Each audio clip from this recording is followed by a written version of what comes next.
नमस्कार सांग मैंने चलते हम करवा भेज चाउमिन।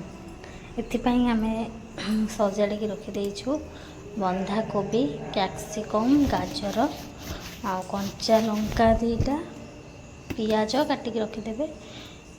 सोया बड़ी को गरम पानी दे देचे। देखु कंचा लंका काटी नवा कैप्सिकम कोबी गाजर को एमती साइज कर काटिदेवा।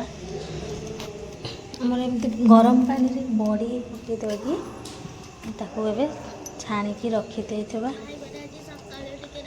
देख मसला मसली सब सजाड़ा मसला मसली सजाड़ी आम पियाज बंधा कोबी गाजर कैप्सिकम सब आम तेल टाक फ्राए करदे।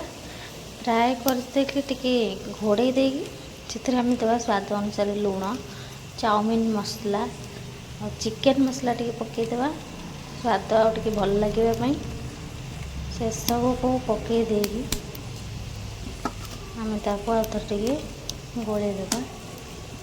सॉस पकईदेवा आम से करी पाउडर भी पकईदेवा। करी पाउडर टी पकई देगी मसला देगी भल स्वाद टेस्ट लगे ताको एमती गोलेदेवा। सब परिवा को आ बड़ी की सोयाबीन बड़ी की आम एमती सागर मिसई एकासा भाजीदेवा। देखो एमती अल्प अल्प निआ भाजा ताको आम तो मत देखो भल भाव भाजी गला आम ताको आउटे फ्राइड करनवा। तापर पकईदेवा से आमर सोया सॉस देदेवा टे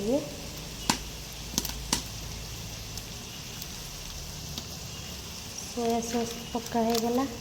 तापर देदेवा चिल्ली सॉस अपन माने राग अनुसार जी दरकार अल्प टिके नाकू पकईदेवा। अल्प टे पकई दीजिए तापर आम देदेवा गोले सारिकी आम तापर देदेवा सिझा हो रखी चाउमिन के सिझेकी आम ताकू बाहर करनी ठंडा पानी रे आउथरे पकई देइथिलु। ठंडा पानी रे पकईदेवा द्वारा चाउमिनटा गोटी गोटिका हो जाए आमर सेट हो लगी जीवन। तो आम ठंडा पानी रू पकई देकी आम ठंडा पानीटा पुणी थे छाणिकी रखीदेवा। एमती गोटे जाली साहाଯ୍य देखो छाणीदेवा। छाणिक आम चाउमिन अल्प अल्प पकईवा से पकईकी से आम आउ थे ताको पिठा पतर हो चामच साहाଯ୍य हो आम घाटीदेवा। किंतु अल्प अल्प पकईकी एमती अल्प अल्प घाटीवा नहले नहीं आमर तलपटू लगिज पूरा निआरे बसईदेवा। आम चुली रे देखो चाउमिन प्रस्तुत हो बहुत भल टेस्ट लगे। आम से आउटे मसला देदेवा चिकेन मसला चाउमिन मसला चाउमिन पकई सारे पर एमती मसला तापर छींचीदेवा। देखो चाउमिन मसलाटा ऊपर एमती छींचिकी तापर आम एमती गोलेदेवा। देखो आमर जो चाउमिन केते भल कलर देखा जाउची आम आउटे मसला देदेवा। आमर पूर्वर पड़ी आउ अल्प रखाई चाउमिन रे पछरे पड़िया आम परिवार तो पकई भेज जो आम तापर आउटे सोया सॉस देदेवा।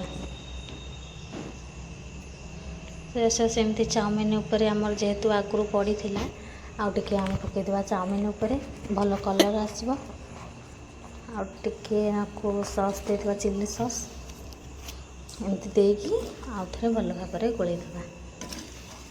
एमती देखो मुझे पूरा निआरे बसई चुली जाली ना जहाँ भी आगुरी जली निआरे एमती बसई करती बाहर करनी प्लेट को। देखो केते सुंदर देखा जाउची संध्या बेले एमती खाइबापी चटपटिया खाइबा चाउमिन देखो पियाज काटिकी भी मो ऊपर सजाई देती। देखो केते भल देखा जाउची भल टेस्ट भी लगुच।